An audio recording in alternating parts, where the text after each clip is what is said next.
See it on my face, I made up my mind. Not another day, you're on borrowed time. Let me get away, yeah I'm running, yeah I'm running. So love me or leave me, I'm standing alone. Can't shake a feeling that lives in my bones. Lie to me, tell me you wish that you could, but nothing you gave me is worth what you took. 'Cause baby when I'm gone for good.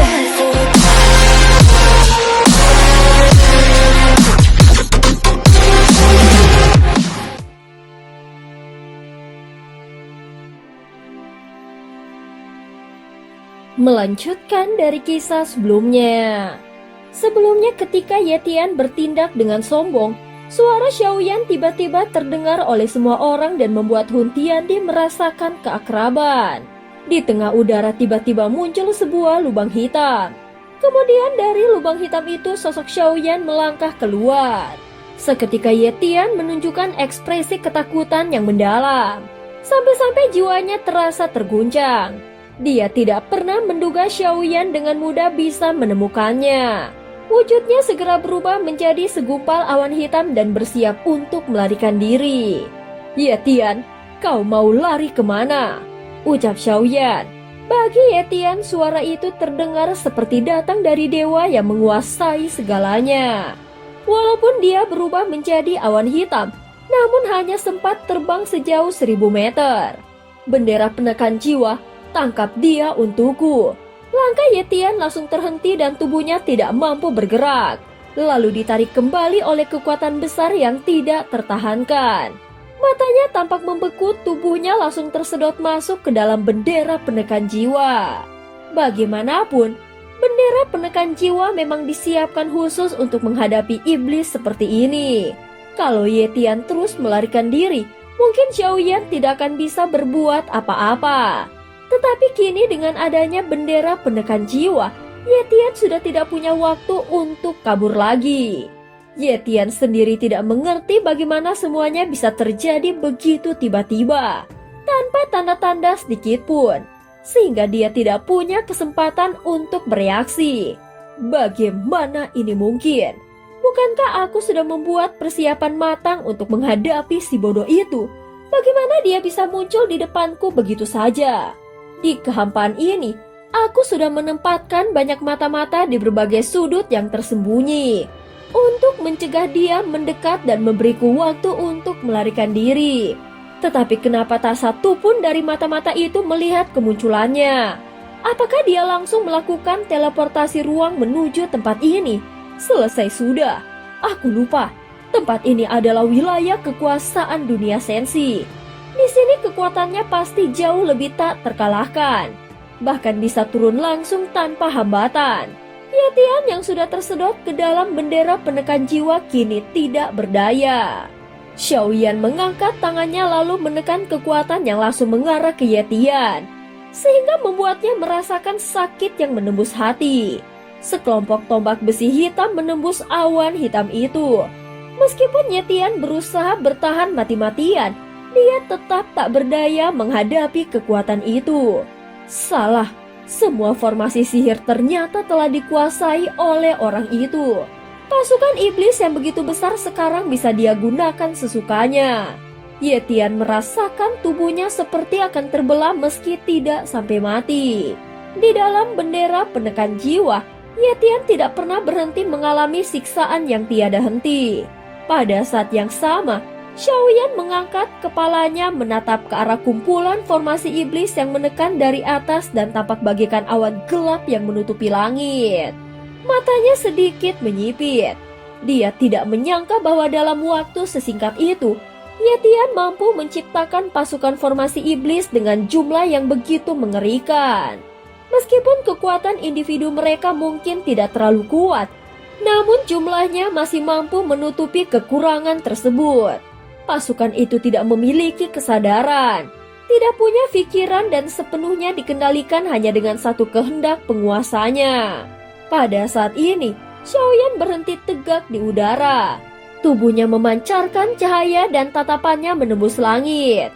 Di bawah sana, baik Hun Tiandi maupun penguasa istana 10.000 iblis, pandangan mereka tidak bisa lepas dari sosok Xiaoyan. Siapa orang itu? Bagaimana dia bisa membuat iblis itu menghilang begitu saja? Penguasa istana 10.000 iblis terkejut. Sementara Hun Tiandi merasakan guncangan di kedalaman jiwanya. Dia adalah Xiaoyan. Hun Tiandi secara refleks menyebutkan nama itu sebuah nama yang dipenuhi kebencian. Nama yang terpatri sangat dalam di hatinya. Saat nama itu terucap, tentu saja Xiaoyan mendengarnya. Bagaimanapun di tempat seperti ini, orang yang tahu namanya bisa dihitung dengan jari. Dia segera menundukkan pandangannya ke bawah menatap Hun Tiandi dan penguasa istana 10.000 iblis dengan sorot mata yang tenang tanpa emosi. Satu tatapan saja sudah membuat jiwa keduanya bergetar hebat, sehingga mereka tidak sanggup menahan diri untuk menunduk dan berlutut. Ternyata teman lama, sudah lama tidak bertemu. Xiaoyan tersenyum tipis. Di hadapan Xiaoyan, Hun Tiandi merasa seluruh kesombongannya menguap tanpa jejak. Tubuhnya seolah hanya seekor semut kecil yang tak berani menatap langsung pada Xiaoyan. Bukan hanya dia, bahkan penguasa istana 10.000 iblis pun ikut menunduk memberikan salam hormat. Bukankah ini istana 10.000 iblis? Xiaoyan bertanya dengan nada ringan. Penguasa istana 10.000 iblis segera melangkah maju dan membungkuk dalam-dalam. Benar yang mulia dewa, ada perintah apa? Penguasa itu adalah pria tegap dengan aura yang kuat. Meski belum mencapai tingkat kultivasi keabadian para dewa, namun dia sudah berada di puncak tahap keabadian kaisar. Lebih tepatnya berada di langkah ke-8. Dengan kekuatan seperti itu, dia sudah mampu membentuk sekte kelas atas di dunia ini. Apakah kau pernah mendengar nama Bei Tianlie? Xiaoyan masih ingat Bei Tianlie adalah guru yang pernah membantu gurunya sendiri. Penguasa istana 10.000 iblis menggelengkan kepalanya. Xiaoyan menatapnya sedikit terkejut, lalu langsung menggunakan kekuatan jiwa untuk menyelidiki ingatannya. Setelah mencari beberapa saat pada jiwanya, benar saja di dalam ingatan orang itu tidak ada yang bernama Bei Tianlie. Xiaoyan sudah lama tidak berjumpa. Tiba-tiba, suara yang familiar namun asing terdengar. Xiaoyan tertegun sejenak lalu menatap ke arah datangnya suara. Yang berdiri di hadapan Xiaoyan adalah Xiao Yixian, seseorang yang dulu pernah dikenalnya. Sekarang dia sudah tampak berubah, namun aura kekuatannya jauh lebih besar dari sebelumnya. Semuanya tampak tenang seperti bertemu sahabat lama. Dan seolah segala perasaan di masa lalu sudah larut oleh waktu. Tidak buruk, tubuh racun mampu tumbuh sampai ke tahap ini. Di dalam wilayah ini tidak ada yang mampu menandingi kekuatanmu. Tatapan Xiao Yixian yang awalnya penuh dengan niat membunuh perlahan melunak. Ku dengar mantan penguasa istana 10.000 iblis terbunuh. Xiao Yixian berkata dengan nada yang datar. Dulu aku mengira kaulah pelakunya. Tetapi ternyata yang membunuhnya adalah seseorang yang menguasai api juga. Dan dia hanya dengan satu serangan mampu menghapus nyawanya. Xiaoyan mendengar kata-katanya dan terdiam sambil berpikir. Tentu saja bukan dia yang membunuhnya. Apalagi sekarang dia memiliki kitab penyempurnaan langit untuk menggunakan kemampuan lorong abadi di menara jiwa lapisan ke-15. Dengan kekuatan seperti itu, dia bahkan tidak perlu menggunakan metode itu untuk membunuh penguasa istana 10.000 iblis. Kalau begitu ini tidak ada hubungannya denganku. Xiaoyan menarik kembali kekuatan jiwanya. Penguasa istana 10.000 iblis terhuyung dan jatuh ke tanah. Sorot matanya tampak kosong. Jelas jiwanya terluka parah akibat pemeriksaan paksa tadi.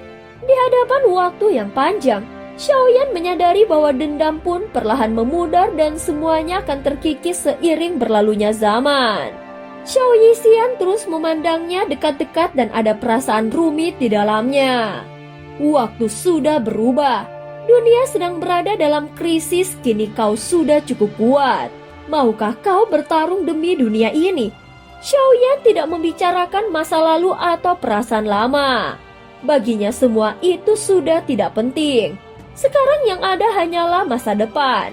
Kau pasti sudah mendengar tentang invasi dunia Taisu.